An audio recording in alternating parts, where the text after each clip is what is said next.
Seterusnya saya menjemput pembentang yang ketiga, yaitu Encik Abdul Rashid bin Ahmad, SMK Tulit Pingau, yang akan membentangkan kajian tindakan yang bertajuk penggunaan teknik istana kebat, istana ya, bagi meningkatkan kemahiran menjawab soalan kebat pendidikan Islam dalam kalangan pelajar tingkatan 5. Dipersilakan.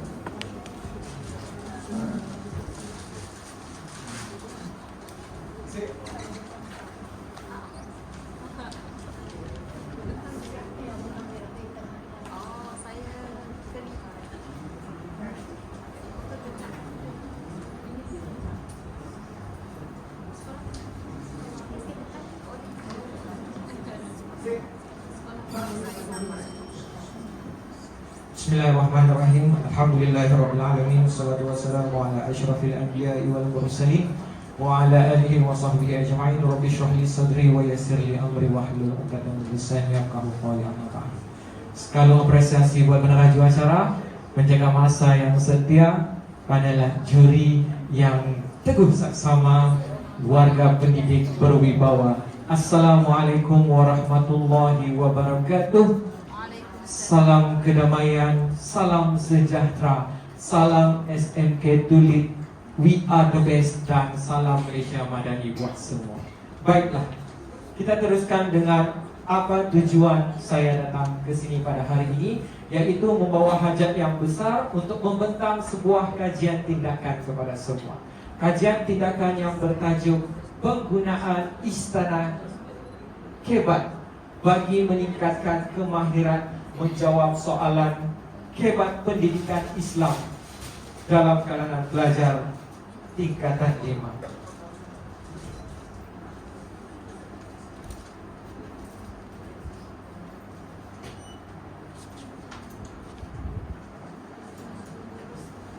Baik, untuk pembentangan kali ini saya akan membentangkan beberapa aspek, merangkumi yang pertama pendahuluan. Seterusnya akan saya teruskan dengan isu kajian dan juga refleksi PDP lalu. Kemudian diikuti dengan objektif kajian dan juga intervensi yang saya lakukan untuk mengatasi isu tersebut. Kemudian diikuti dengan pelaksanaan tindakan.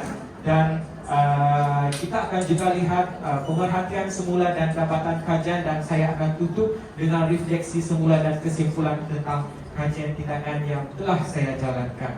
Baiklah, untuk pendahuluan pada pagi ini, kita melihat mengapa saya menjalankan kajian tindakan ataupun intervensi terhadap kebat. Sebenarnya kebat ini sudah lama diperkenalkan dalam sistem pendidikan kita, seawal pengenalan taksonomi belum lagi.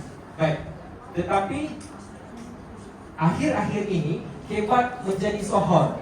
Kenapa? Karena peri pentingnya kebat itu terhadap pelajar kita. Betul? Jadi kita lihat mengapa kebat itu penting kepada pelajar. Yang pertama adalah untuk menghadapi cabaran dan berani mengambil risiko untuk mencuba penyelesaian yang baru. Berdasarkan permasalahan, pelajar boleh mendepani cabaran. Di dalam bilik darjah kita akan mempelajari berbagai permasalahan. Kemudian daripada situ kita akan mendidik ataupun membuka minda murid kita untuk berfikir lebih tinggi ataupun pada aras yang lebih tinggi. Kemudian yang kedua, kita mendorong murid untuk membuat kesimpulan berdasarkan logik ataupun bukti. Dan akhir sekali, selepas kita melakukan aktiviti kebat ataupun kemahiran berfikir aras tinggi di dalam pembelajaran ini, kita cuba untuk menyediakan atau melahirkan pelajar yang boleh membuat penyelesaian ataupun mencadangkan penyelesaian terhadap permasalahan dalam bilik darjah maupun di luar bilik darjah. Baiklah,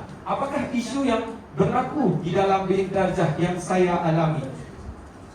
Pertama, ketika melakukan PDP ataupun pengajaran dan pembelajaran di dalam bilik darjah, saya mendapati bahawa hampir sebahagian pelajar tidak menjawab bahagian soalan kebat. Ini termasuklah ketika saya menjalankan PDP pada fasa penilaian, iaitu di akhir PDP. Apabila saya cuba untuk mengajukan soalan berbentuk kebat, pelajar tidak menjawab. Pelajar pasif untuk menjawab.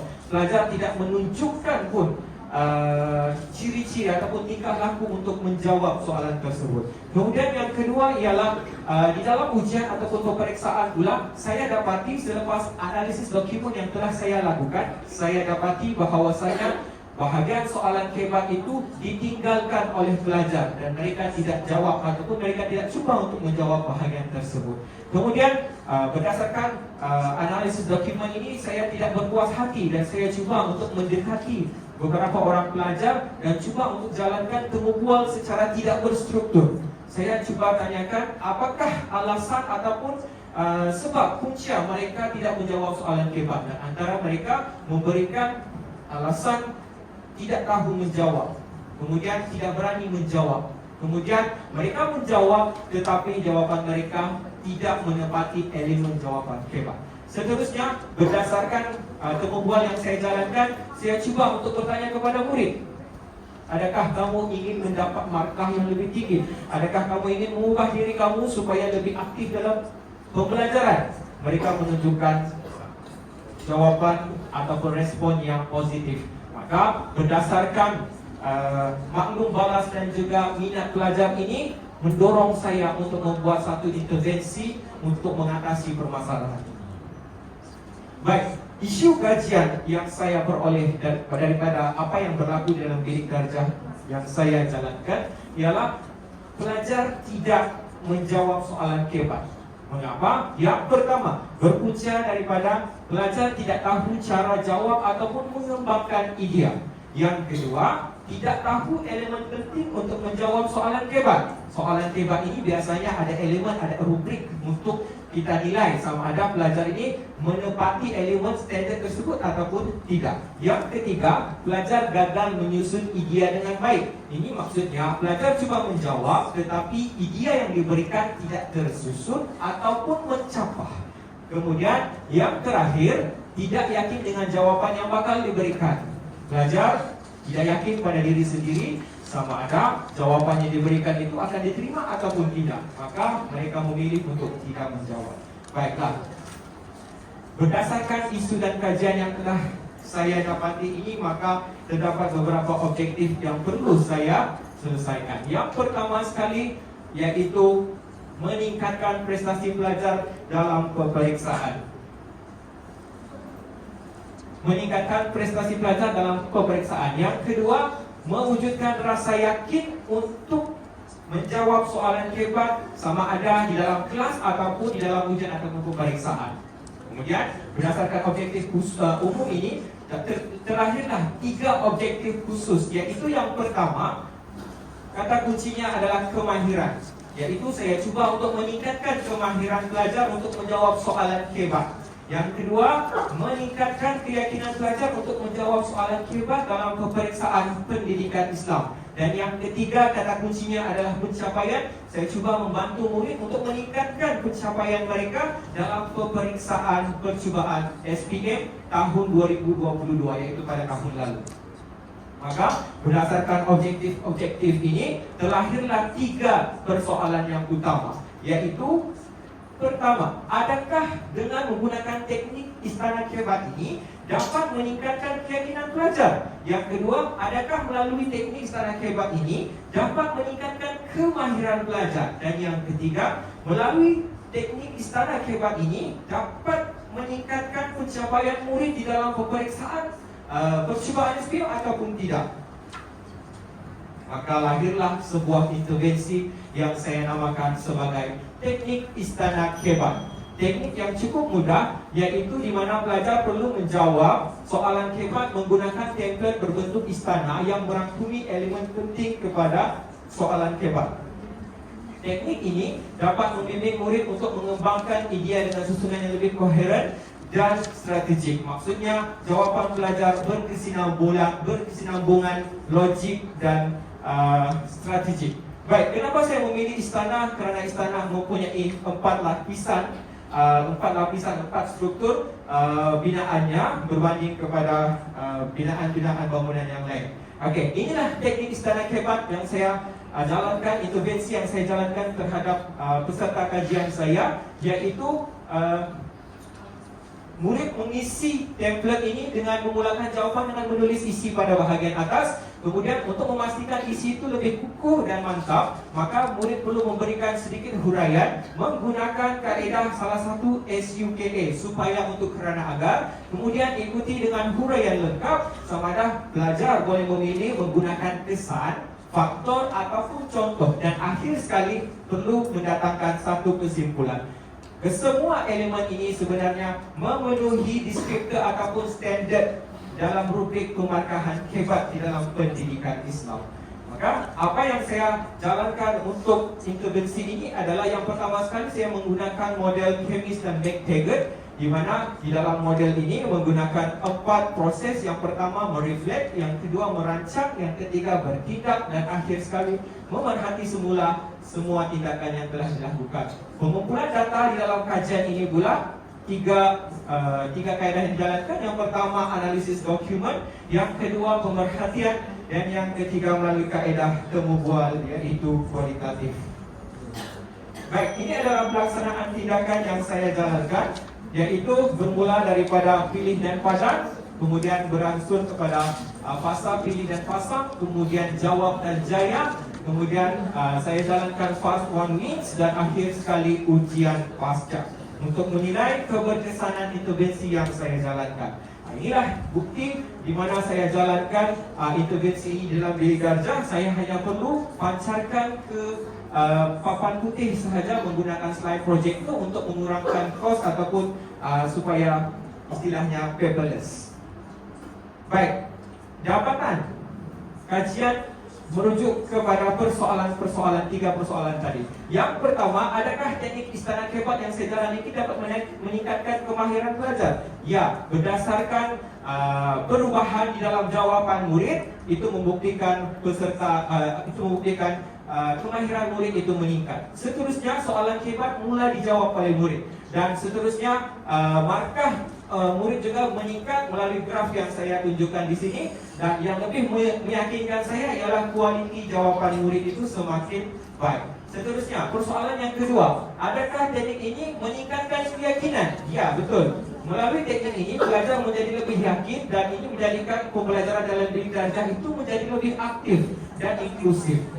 Golongan sasaran ataupun peserta kajian ini terdiri daripada pelajar-pelajar yang lemah dan sederhana. Jadi selepas melakukan intervensi ini, pelajar-pelajar yang dalam kategori golongan yang lemah ini, mereka cuba aktif di dalam PDP, dan buktinya antara mereka adalah pelajar-pelajar yang menang dalam fasa the first one wins.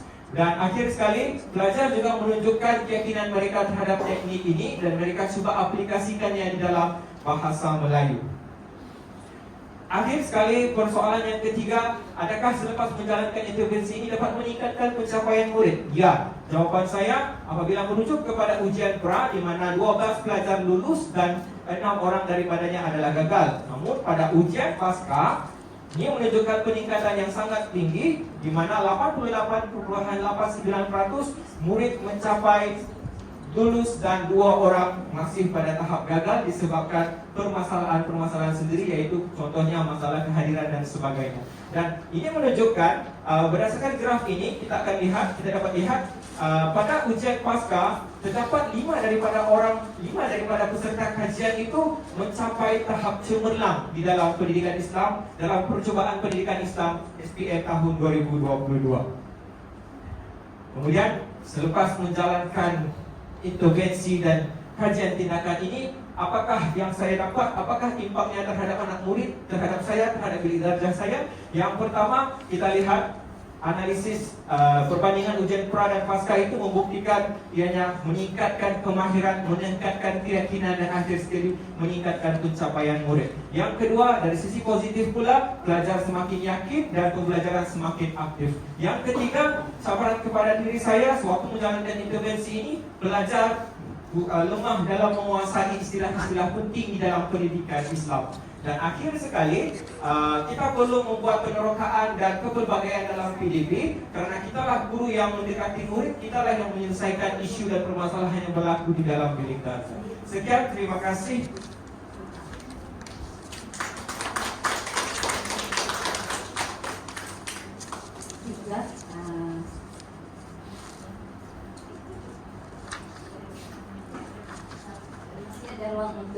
sesi soal jawab. Silakan siapa yang mau bagi. Oke, Assalamualaikum. Terlebih dulu tanya Ustaz atas inisiatif melaksanakan Ustaz Zakir.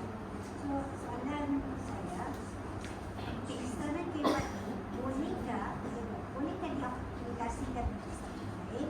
Dan yang kedua, kalau juga itu galus, katakan kita model lulus, tapi dia ada masalah soalan kebat, bolehkah digunakan pakai istana kebat? Itu saja. Terima kasih atas soalan yang diajukan sebentar tadi. Soalan yang pertama, boleh ataupun tidak teknik ini diaplikasikan ke mata pelajaran lain? Jawapan saya, ya. Ada dalam kalangan peserta kajian saya menunjukkan keyakinan bahawasanya mereka menggunakan teknik ini di dalam mata pelajaran bahasa Melayu untuk menghurai isi di dalam bahagian perenggan karangan. Saya juga sendiri merupakan guru bahasa Melayu dan saya mengakui teknik itu boleh digunakan. Kemudian yang kedua, berkaitan dengan pelajar galus. Adakah teknik ini boleh diaplikasikan terhadap pelajar galus? Baik, teknik ini sebenarnya merangkumi beberapa fasa. Kita tidak terus melakukan menggunakan teknik istana kebat yang saya tunjukkan sebentar tadi. Kita akan bermula daripada zero sampailah ke peringkat yang terakhir, yaitu kita melihat pelajar sudah yakin ataupun tidak dengan teknik kebat itu sendiri. Boleh? Adakah itu menjawab persoalan? Terima kasih.